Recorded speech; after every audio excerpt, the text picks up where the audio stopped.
The autumn leaves fell like golden coins from the old trees. Do-hwan walked slowly through the forest, his small basket already half full of chestnuts. He was 8 years old, with messy black hair and dirt on his knees from climbing. His grandmother would scold him for staying out so late, but the chestnuts were good this year, and she would forgive him when she saw how many he found. The sun was going down behind the mountains. Orange and pink light came through the branches above. Do-hwan knew he should go home soon. The forest was not dangerous, but it was easy to get lost in the dark. He picked up one more chestnut and put it in his basket. That was when he heard the sound. It was not a human sound. It was deep and strange, like thunder mixed with crying. It made his chest feel heavy just to hear it. Any other child would have run away. The village elders always said to stay away from strange things in the forest, especially now. 3 years ago, the dragon people came from the stars. They were called the Velthari, and they were tall and frightening and very powerful. They had built a big compound on the other side of the mountain. Everyone in the village was afraid of them, but Do-hwan did not run. He was curious. His father always said that curiosity was good, as long as you were careful. So Do-hwan was careful. He put down his basket and walked toward the sound, stepping quietly on the fallen leaves. He found her under the biggest oak tree in the forest. She was a dragon child. Her scales were the color of storm clouds, dark gray with hints of blue. She was about his size, maybe a little bigger. Her eyes were yellow like lanterns, but right now they were wet with tears. Silver tears ran down her long snout and dripped onto the ground. Her whole body was shaking. In her clawed hands, she held something broken. It was a small ball, maybe the size of an apple. It looked like it was made of glass and metal, but there were cracks all over it. It did not glow. It did not move. It was dead. The dragon child looked up and saw Do-hwan standing there. For a moment, they just stared at each other. The dragon child's yellow eyes went wide. She had never been this close to a human before. Her uncle told her that humans were weak and afraid of everything. He said they would run away if they saw a Velthari, but this small human boy did not run. Do-hwan sat down on the ground, right in front of her. He crossed his legs and put his hands on his knees. He looked at the broken thing in her hands, then looked at her face. "Why are you crying?" he asked. His voice was simple and kind. There was no fear in it. The dragon child did not understand. She had been taught that all other species feared the Velthari. The Velthari had conquered half the galaxy. Their warriors were the strongest in all the stars. Why was this tiny human not afraid? "You should run," the dragon child said. Her voice was rough, like rocks grinding together, but also young and sad. She spoke Korean badly, but Do-hwan could understand her. "I am Velthari. You are human. You should be afraid." Do-hwan tilted his head. "Why? You are crying. Crying people are sad, not scary." The dragon child did not know what to say. She looked down at the broken ball in her hands, and more silver tears fell from her eyes. "My sphere," she whispered. "It is broken. I dropped it. I was climbing, and I dropped it, and now it is broken, and it will never work again." Do-hwan leaned forward to look at the sphere. Up close, he could see it was very beautiful, even broken. There were tiny patterns on the surface, like stars and moons. Inside the cracks, he could see small lights that were dark now. "What does it do?" he asked. The dragon child's voice broke when she answered. "It holds my mother's voice. She sang to me. She recorded it in the sphere before she died. Every night, I listened to her sing, but now it is broken, and I will never hear her again." She started crying harder. The sound was deep and painful. Do-hwan felt his heart hurt just listening to it. He knew what it was like to miss a mother. His own mother died 2 years ago from sickness. Sometimes He still cried at night when he thought about her. "What is your name?" Do-hwan asked softly. The dragon child sniffed. "Rin. My name is Rin. I am Do-hwan." He smiled a little. "Rin, can I see the sphere?" Rin looked at him with confusion. "Why? It is broken. Broken things are useless. They must be thrown away." Now it was Do-hwan's turn to be confused. "Thrown away? Why?" "That is our way," Rin said. "The Valkyrie do not keep broken things. Broken things are weak. Weak things have no value. My uncle says this is the truth of the universe." Do-hwan shook his head slowly. He did not understand this at all. In his house, they never threw away broken things. His father fixed everything. Broken chairs, broken radios, broken toys. His father said that fixing things was important. "My father said broken things deserve care," Do-hwan told her. "That is why we fix them." Rin stared at him. "Fix? What is fix?" "To make it work again. To repair it. To put it back together." Rin's yellow eyes went very wide. "You can do this? You can make broken things work again?" "My father can. He fixes everything. He is very good at it." Rin looked down at her sphere. Her clawed hands were shaking. "But this is Valkyrie technology. It is very advanced. Humans do not have the knowledge to repair it." Do-hwan stood up and held out his small hand. "Maybe, but my father can try. He always says trying is important. Do you want to come with me? My house is not far." Rin did not move. She looked at his hand, then at his face. She had been taught her whole life that other species were beneath the Valkyrie, that they were weak, stupid, and afraid. But this human boy was none of those things. He was kind. He was brave. He was offering to help. She had never received help from anyone outside her family before. "Your people will be afraid of me," Rin said quietly. Do-hwan shrugged. "Maybe, but my father is not afraid of anything. And my grandmother pretends to be tough, but she is actually very nice. She will probably make you food. She always makes food for sad people." Rin felt something strange in her chest. It was warm and confusing. She did not have a word for it. Slowly, carefully, she reached out and took Do-hwan's hand. His skin was soft and warm. Her scales were hard and cool. But somehow, their hands fit together. "Okay," Rin whispered. "I will come with you." Do-hwan smiled.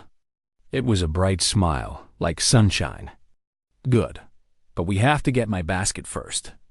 I spent a long time collecting those chestnuts, and grandmother will be angry if I leave them." Rin made a sound that might have been a small laugh. It was rough and strange, but it was still a laugh. Together, the human boy and the dragon child walked through the darkening forest. Above them, the first stars were appearing in the sky. One of those stars was Rin's homeworld, millions of light years away.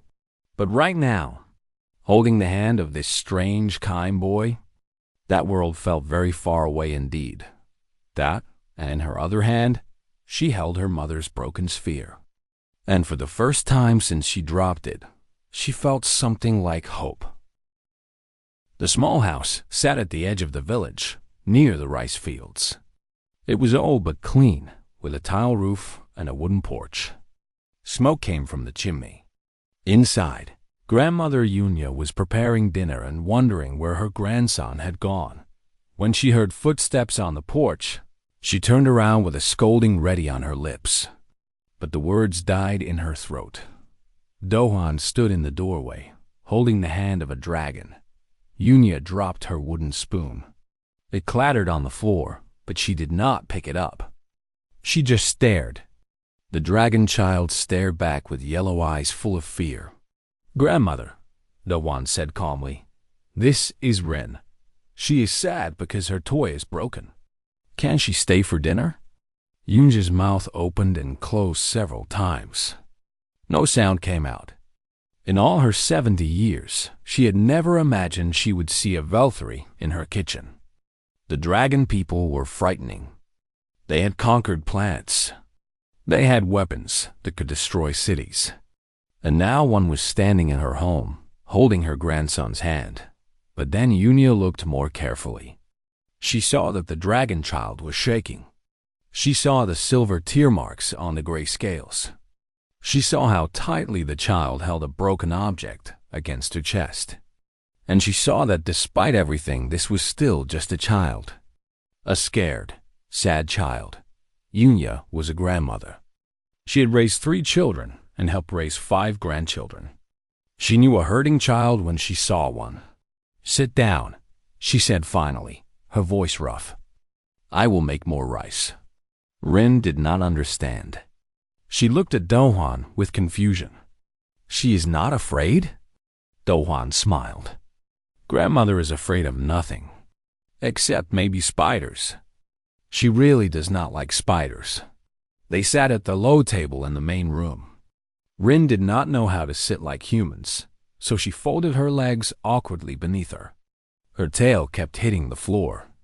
Yunia brought tea and looked at the dragon child with careful eyes. The door opened again. Taiwu came in, tired from a long day of work. He was a tall man with rough hands and kind eyes. His clothes were dirty with oil and grease from his workshop. He fixed farming machines for the village, and today had been busy. He stopped when he saw Rin. "Father," Da-hwan said, "this is Rin. I found her in the forest. Her mother's memory sphere is broken. Can you fix it?" Taiwu did not speak at first. He looked at his son, then at the dragon child. He walked slowly across the room and knelt down so he was at Rin's level. His eyes were gentle, not afraid. "May I see it?" he asked softly. Rin hesitated. The sphere was the most precious thing she owned. It was all she had left of her mother. But something in this human man's eyes made her trust him. Slowly, she held out the broken sphere. Taiwu took it carefully in his rough hands. He turned it over, looking at every crack and every dark surface. The technology was far beyond anything he had ever seen. He did not understand how it worked or what was inside, but he understood broken things. He had fixed broken things his whole life. "Tell me about your mother," Taiwu said. Rin was surprised by the question. "My mother?" "Yes. What was she like? What did her voice sound like?" Rin's yellow eyes filled with tears again. "She was kind. The other Valkyries said she was too soft, but I loved her. Her voice was like water over smooth stones. She sang to me every night before sleep. When she died, she gave me this sphere so I could still hear her. But now it is broken, and the Valkyrie do not repair broken things." Taiwu nodded slowly. He understood loss. He understood holding on to the voice of someone you loved. After his wife died, he had kept all her old recordings. Sometimes, late at night, he still listened to her laugh. "I will try to fix it," he said. "I cannot promise it will work. This technology is very different from what I know, but I will try." Rin stared at him. "Why? You do not know me. I am not your family. I am not even your species. Why would you do this?" Taiwu smiled softly. "Because it matters to you, and because my son brought you here. He does not bring people home without a reason. He has a good heart, like his mother did." He looked at Do-hwan, and there was love and pride in his eyes. Do-hwan smiled back. Taiwu stood up. "I will work in my workshop. It may take all night. Do-hwan, will you help me?" "Yes, father." "Good." Taiwu looked at Yunia. "Mother, please feed our guest. She looks hungry." Yunia nodded. She had already started making extra food. She did not fully understand what was happening, but she understood that this child needed care. That was enough. Taiwu and Do-hwan went to the small workshop behind the house. It was a crowded room full of tools, machine parts, and half-finished repairs. Taiwu cleared a space on his workbench and placed the sphere under a bright lamp. "Hand me the small magnifying glass," he said. Doan found it and gave it to his father. He watched as Taiwu examined every part of the sphere, every crack and every tiny piece. The work was slow and careful. "Father, do you think you can really fix it?" Taiwu was quiet for a moment. "I do not know, son, but I will try my best. That is all anyone can do." He picked up a tiny tool and began to work on the sphere. "Do you know why I fix things? Because people need their things to work?" "Yes, but there is more." Taiwu looked at his son with serious eyes.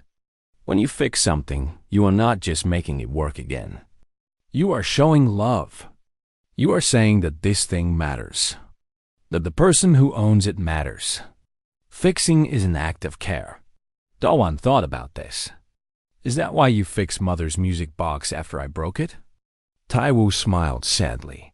"Yes, your mother loved that music box. Even though she is gone, fixing it was a way of honoring her memory, of showing that she still matters to us." They worked through the night. Taiwu taught Dawan about patience and careful hands. He showed him how to look at a broken thing and understand what it needed. The sphere was difficult. Many times, Taiwu had to stop and think. Many times, he had to try different approaches. But he did not give up in the house. Rin ate dinner with grandmother Yunya. The old woman had made warm rice porridge with honey and vegetables. Rin had never eaten human food before. She did not know if her body could even handle it. She took a small bite. The taste was warm and sweet. It was nothing like Vulturi food, which was cold and efficient. This food tasted like kindness. It tasted like home. Rin started crying again. But this time, the tears were not just from sadness. "Why are you crying now?" Yunya asked, concerned. "Is the food bad?" "No," Rin whispered. "The food is good. Everything is good. I do not understand why you are all so kind to me. My people have done nothing good for your people. We are conquerors. We are warriors. We take and we destroy. But you give and you heal. It does not make sense." Yunya sat down across from her. Her old face was wrinkled but wise. "Let me tell you something, dragon child. Kindness does not need a reason. We are kind because that is who we are.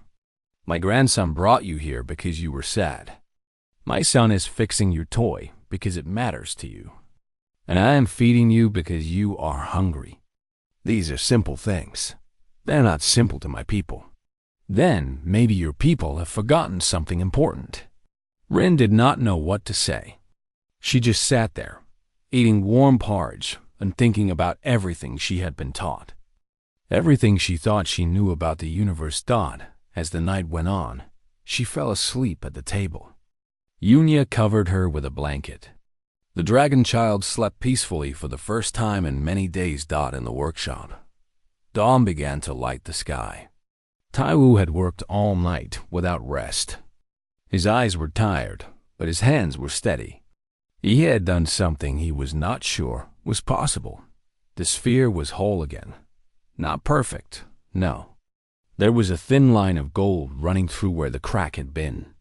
Taiwu had used an old technique, filling the crack with gold-colored resin. It was something his father had taught him long ago. When something breaks, you do not hide the damage. You make it beautiful. He pressed a small button on the sphere. It glowed. Blue and silver light filled the workshop. And then a voice came out, rough and beautiful, singing in a language Taiwu did not understand. Dawan's eyes went wide. "Father, you did it." Taiwu smiled, exhausted but happy. "Let us show Rin." They went into the house. Rin was just waking up. When she saw them coming, she sat up quickly, her yellow eyes full of hope and fear. Taiwu knelt in front of her. He held out the sphere. Rin took it with trembling hands. She saw the golden line running through it. She pressed the button. Her mother's voice filled the room. That beautiful voice, singing the lullaby Rin heard every night of her childhood. The voice she thought she had lost forever. A hologram appeared above the sphere. It was her mother, young and healthy, singing with a smile on her face. Rin collapsed into Do-Wan's arms, crying and laughing at the same time. The small human boy held the dragon child tightly, patting her back like his mother used to pat his when he was sad. "The golden line," Rin whispered. "You did not hide the crack. You made it shine." Taiwu nodded. Broken things do not have to be ugly. Sometimes they can be more beautiful than before. The gold shows that it has been loved, that someone cared enough to fix it. Rin looked at the sphere in her hands. The golden line glowed softly in the morning light. It was no longer just her mother's memory sphere.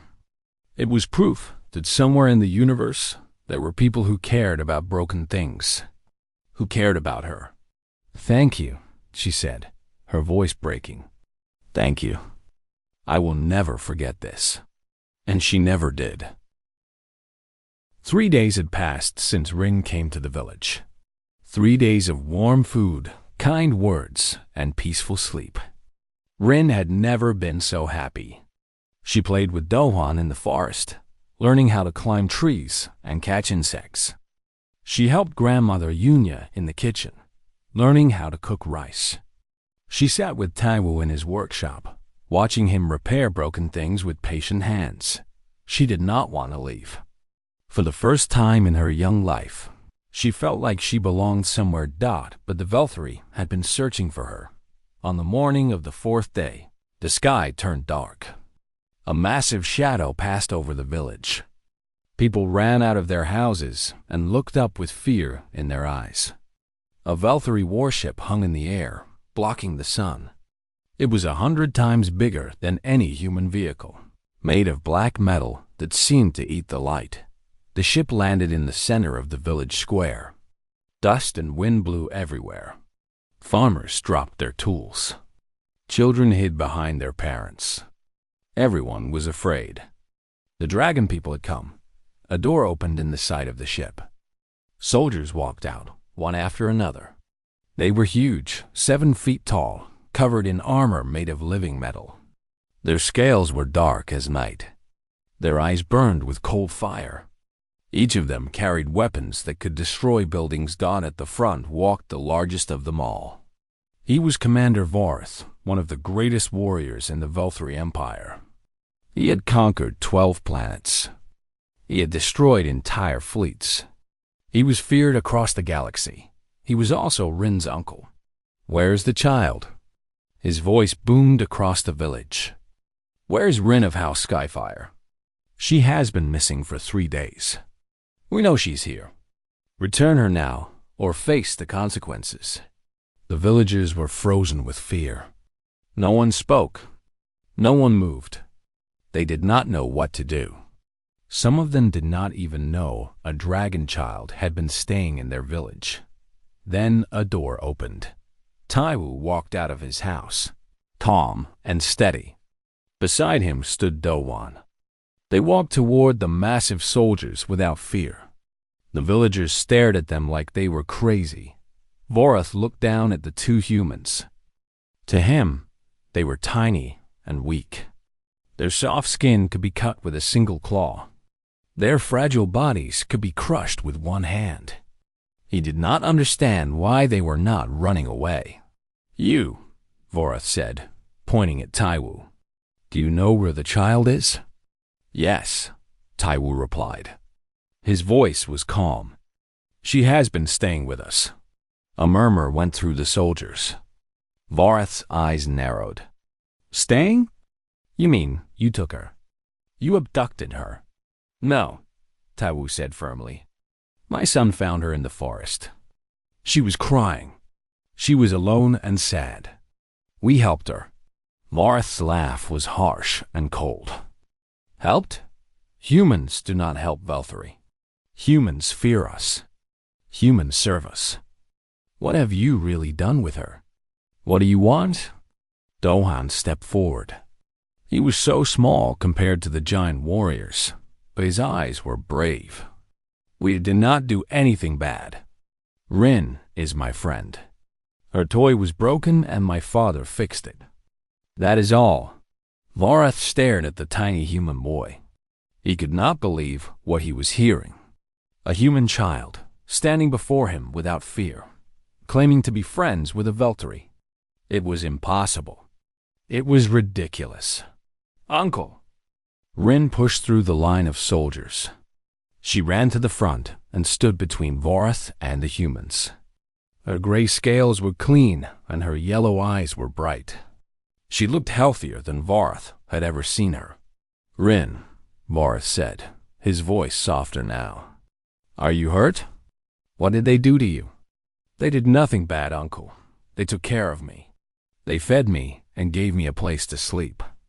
And look, she held up her mother's sphere. They fixed it. The human father fixed mother's memory sphere. Varath froze. He stared at the sphere in Rin's hands. He remembered that sphere. His sister had made it before she died. She had recorded her voice, her songs, her final messages to her daughter. When he heard that it was broken, Varath had felt sadness. In Veltari culture, broken things were destroyed. There was no hope for them, but now the sphere was whole. Light glowed inside it, and there was a golden line running through it where the crack had been. That is impossible, Varath whispered. Veltari technology cannot be repaired by humans. You do not have the knowledge. You do not have the tools. Taiwu stepped forward. I did not repair it with knowledge or tools. I repaired it with patience and care. I do not understand your technology, but I understand broken things. I have been fixing broken things my whole life. Varath looked at the human man.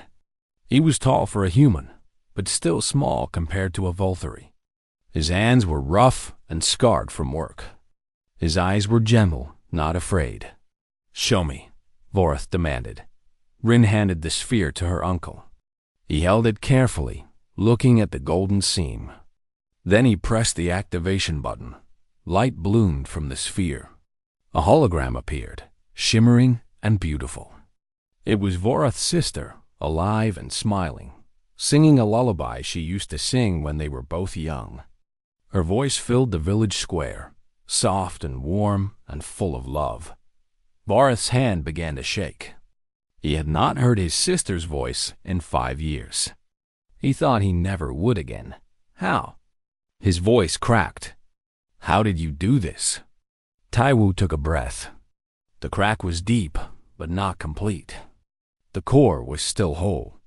I cleaned the broken edges and sealed them with a special resin. The gold color is because I believe that breaks can be beautiful. They show that something has been loved enough to save. Loved enough to save, Varath repeated slowly. He did not understand these words. In Veltari culture, there was no such idea. Broken things were weak. Weak things were destroyed. That was the law of the universe. But now he was holding proof that there was another way. What do you want? Varath asked. What payment do you demand for this service? Credits? Technology? Protection? Name your price. Taiwu shook his head. I do not want payment. Then why? Why would you do this for a Veltari child? We are not your people. We are not your allies. Our empire has conquered thousands of worlds. Why would you help us? Taiwu looked at Rin, then at Dohan. The two children were standing together, holding hands. His son and the dragon girl. Two different species, two different worlds. But they were friends. Because she was sad, Taiwu said simply. Because the sphere mattered to her. We do not fix things for payment. We fix them because they matter to someone. That is what we do. That is who we are. Varath stood in silence for a long time. The soldiers behind him did not move. The villagers did not speak. Everyone waited. Finally, Varath looked at Rin. You want to say goodbye to these humans? Rin nodded. They are my friends, uncle. The first friends I have ever had. Vorath watched as Rin hugged Dowan tightly. He watched grandmother Yunya wipe tears from the dragon child's face with gentle old hands. He watched Taiwu kneel down and tell Rin to take care of her mother's fear. He did not understand these humans. He did not understand their kindness, their gentleness, their strange belief that broken things deserved care. But he could not deny what he saw. He could not deny the evidence in his own hands. Human, Vorath said to Taiwu. What is your name? Taiwu. Taiwu. Vorath tasted the foreign word. I will remember you. What you have done today. I do not have words for it. In my language, there is no word for what you are. Taiwu smiled slightly. In our language, we call it being a good neighbor. Vorath looked at him for a long moment.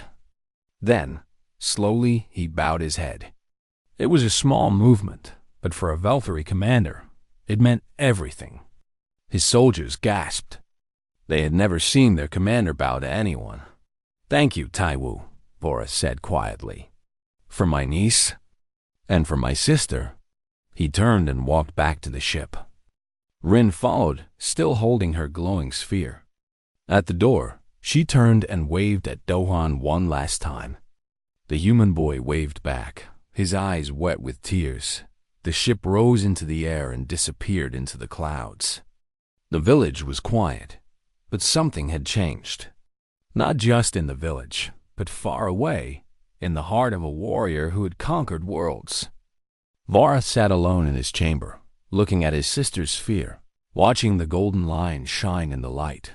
He had seen something today that he could not forget, something that challenged everything he believed, and he knew he had to tell the High Council. The Velthari homeworld was a planet of fire and stone. Great mountains rose toward a red sky. Cities of black metal covered the land, filled with millions of dragon people.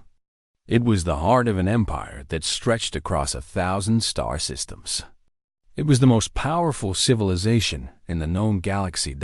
And today, the High Council was meeting. The council chamber was enormous.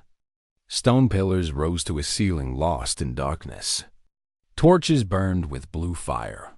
At the center sat 10 of the most powerful Velthari alive. They were old and wise, their scales scarred from ancient battles.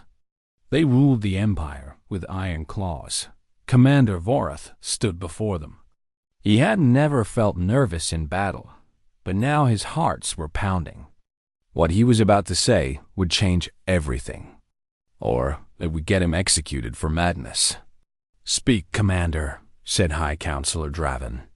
He was the oldest of them all, nearly 300 years old. His scales were white with age, and his eyes were cold as winter. You requested this meeting. You said you had discovered something important on the human world. What is it? Vorath took a deep breath. Honored Council, I went to retrieve my niece Rin from the human settlement. She had been missing for 3 days. I expected to find her held prisoner or worse. Instead, I found her healthy, happy, and cared for by a human family.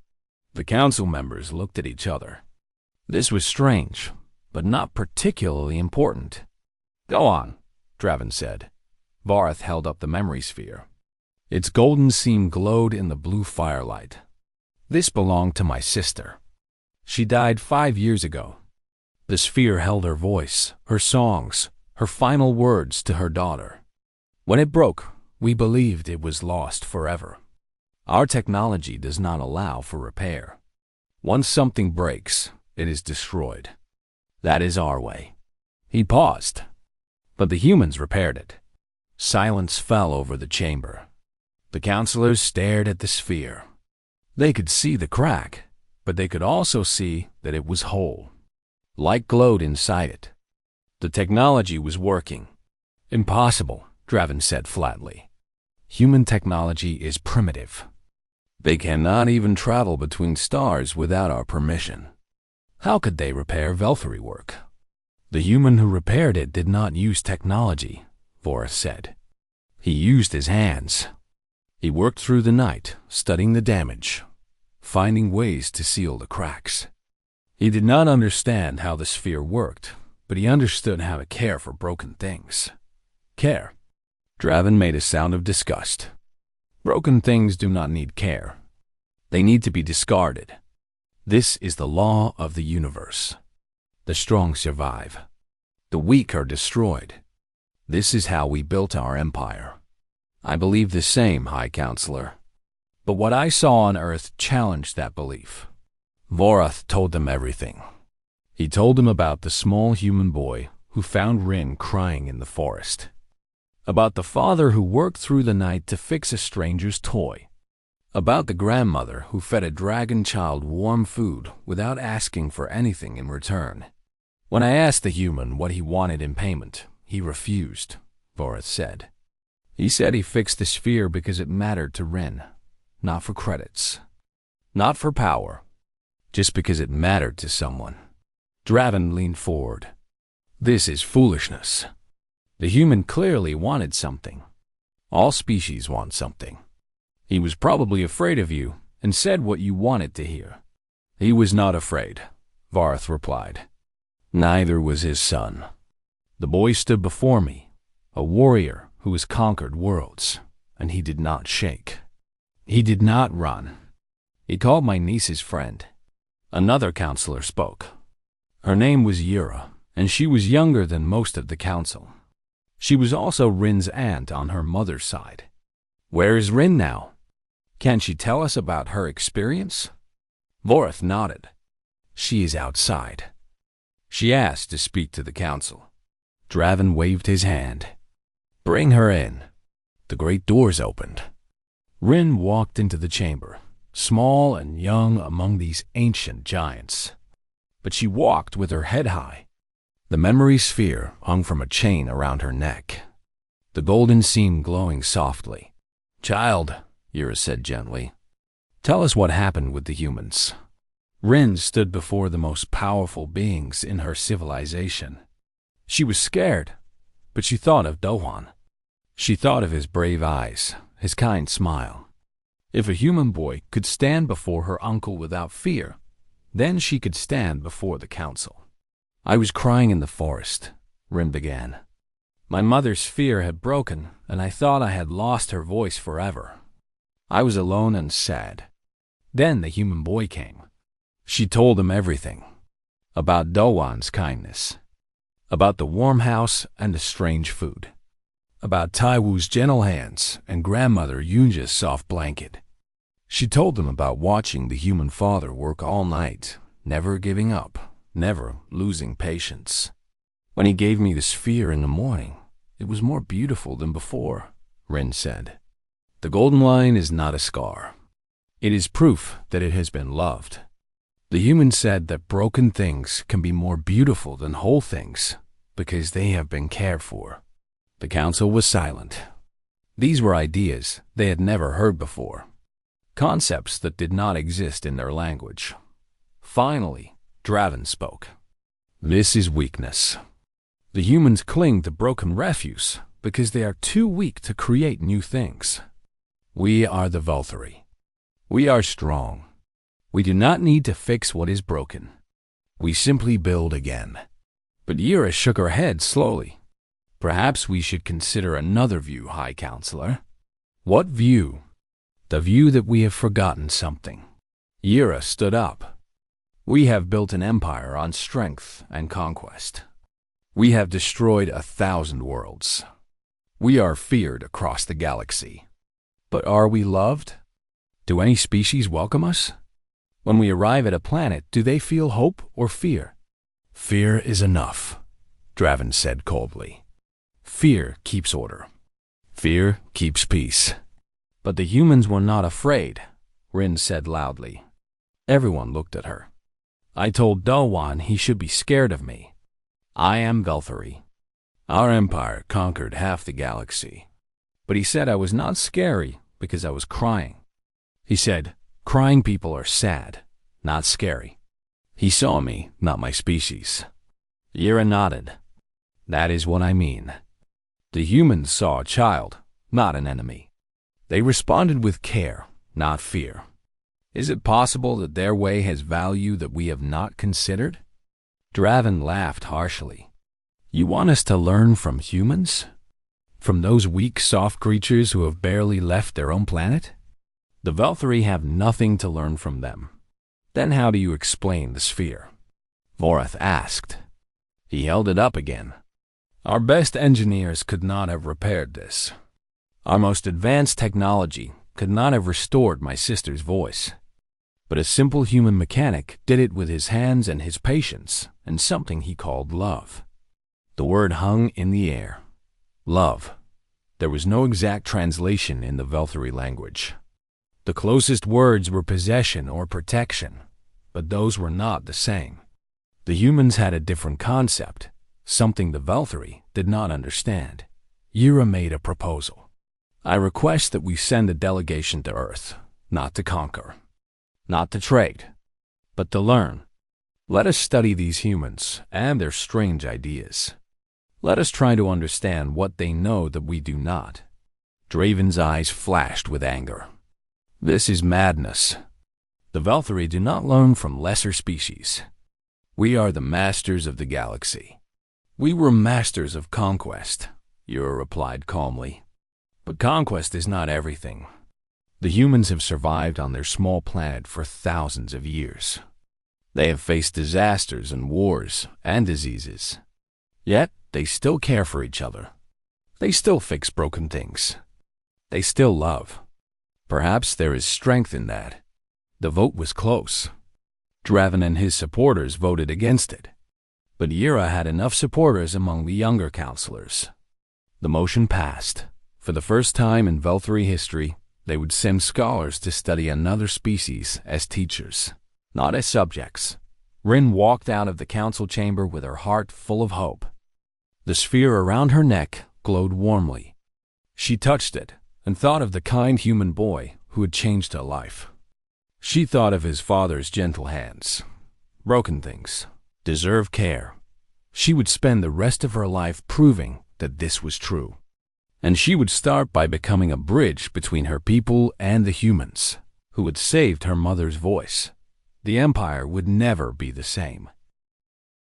10 years had passed since the night a small boy held the hand of a crying dragon. The village had changed. What was once a quiet farming community was now known across the galaxy as the place of golden repair. Velthari ships came regularly, descending from the sky with care instead of conquest.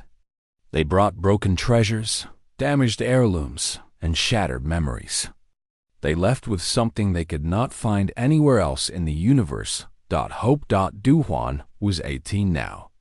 He had grown tall and strong, with the same kind eyes as his father. His hands were rough from years of work in the family shop. That shop had grown too. What was once a small room behind the bay house was now a proper building with multiple workbenches and many tools from both human and Velthari technology. But the most important tool was still patience. Dohuan stood at his bench, carefully working on a ceremonial blade. The Velthari warrior who brought it had tears in her eyes. The blade belonged to her grandfather, a hero who died defending his family. The edge had cracked in her hands during a training accident. In the old days, she would have had to destroy it. Now, she brought it here. It will take 3 days, Dohuan told her. The metal needs careful treatment, but I promise it will be whole again. The warrior bowed her massive head. Thank you, young one. You do honor to your father's legacy. Dohuan smiled. He had heard those words many times, but they never stopped making him proud. In the kitchen. Grandmother Yunya was 80 years old now, but she still cooked every day. She had learned to make food that both humans and Velthari could eat. Her rice porridge was famous among the dragon scholars who lived in the village. They said it tasted like what they imagined kindness would taste like if it were food. Today, 3 young Velthari students sat at her table, listening to her stories. They were part of the cultural exchange program that Counselor Yira had established. They came to learn about human concepts like repair, forgiveness, and care. Yunya was their favorite teacher. The secret to good food, she was saying, is not the ingredients. It is the love you put into it. You must think about the person who will eat it. Think about making them happy. Think about filling their belly and their heart at the same time. The students took notes carefully. These ideas were still strange to them, but they were beginning to understand. Taiwo was in the main workshop, working on something special. A Valkyrie philosopher had brought him a memory core from an ancient temple. It was 2,000 years old and had not worked for centuries. The philosopher believed it held the voice of a great teacher, someone whose wisdom had been lost to time. I do not know if I can fix this, Taiwo said honestly. He was 50 now, his hair touched with gray, but his hands were still steady and his eyes were still gentle. It is very old. The damage is deep. I understand, the philosopher said. But if anyone in the galaxy can restore it, it is you. The stories of your work have spread far. They say you can heal what cannot be healed. Taiwo shook his head. I do not heal. I only care. Sometimes caring is enough. Sometimes it is not. But I always try. He began to work. He would probably work for many days on this. Many nights. He would not give up until he had done everything possible. That was his way. That was what he had taught his son. The sun was setting when a familiar ship landed in the village square. It was smaller than most Valkyrie vessels, elegant and silver. The door opened and a figure stepped out. Rin had changed much in 10 years. She was no longer a child. She was a young woman, tall and beautiful, with scales that shone like polished steel. She wore the robes of an ambassador, the first Valkyrie ambassador dedicated to cultural exchange rather than political dominance. Around her neck, her mother's memory sphere still hung, the golden seam glowing softly in the fading light. Doan saw her from the workshop window. He put down his tools and ran outside. They met in the middle of the square, human and dragon, friends reunited. Rin's yellow eyes were bright with joy. Dohan was smiling so wide it hurt. You came back, he said. I always come back, Rin replied. This place is home. More than anywhere else in the universe. This is where I belong. They walked together to the old oak tree, the same tree where Doan had found Rin crying all those years ago. The tree had grown larger. Someone had built a bench beneath it. Valkyrie visitors often sat there, looking at the place where everything changed. Dohan and Rin sat down together, watching the stars appear in the darkening sky. One of those stars was Rin's homeworld, now a very different place than it used to be. The High Council has officially adopted the philosophy of repair, Rin said. They call it the Golden Way. It is being taught in every school on every Valkyrie world. Children are learning that broken things deserve care. Warriors are learning that strength is not just about destroying, but also about protecting. Doan listened quietly. He remembered the scared little girl who held his hand in this same forest. He remembered her tears, her broken sphere, her belief that broken things were worthless. Now she was changing an entire civilization. Your father changed my people, Rin said softly. I tell everyone the story. The story of the human who worked through the night to fix a stranger's toy. The story of the golden seam that made something more beautiful than before. Doan shook his head slowly. He just fixed a toy for a crying kid. That is all. Rin smiled. It was a warm smile, something she had learned from humans. That is exactly what I mean. To your father, it was simple. It was just what good people do. But to us, it was revolutionary. It showed us that there was another way to live. She touched the sphere around her neck. I still listen to my mother's voice every night. And every time I see the golden line, I think of your father's hands. his patient, gentle hands that refused to give up. In the distance, they could see another ship descending. More visitors, more broken treasures, more souls seeking the strange human magic that the Valkyrie called the gift of repair. Do-hwan watched the ship land.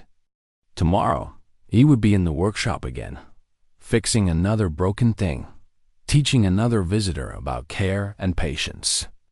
It was a good life. A meaningful life. His mother would be proud. "Do you ever wonder," Rin asked, "what would have happened if you had run away that night? If you had been afraid of me like everyone said you should be?" Do-hwan thought about it. "I do not know. I did not think about it that much. You were crying. You needed help. That is all I knew." "A child's wisdom," Rin said. "Simple and pure.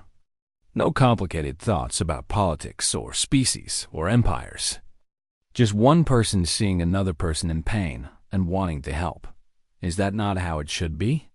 Rin was quiet for a long moment. Then she reached out and took Do-hwan's hand, just like she did 10 years ago under this same tree. His skin was warm. Her scales were cool. But somehow, their hands still fit together. "Yes," she whispered. "That is exactly how it should be."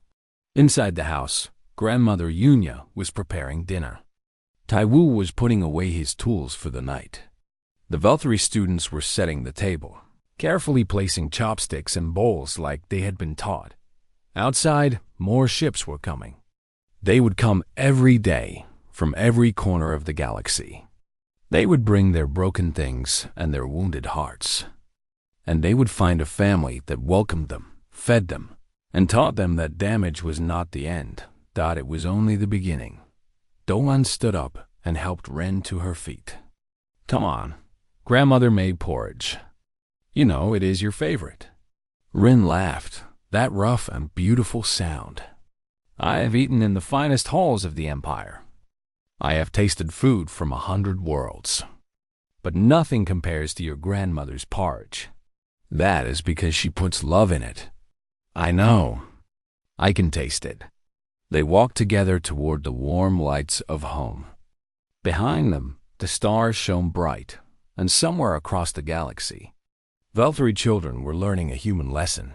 Broken things deserve care, and a little boy told a crying dragon child so, under an old oak tree, and changed the universe forever.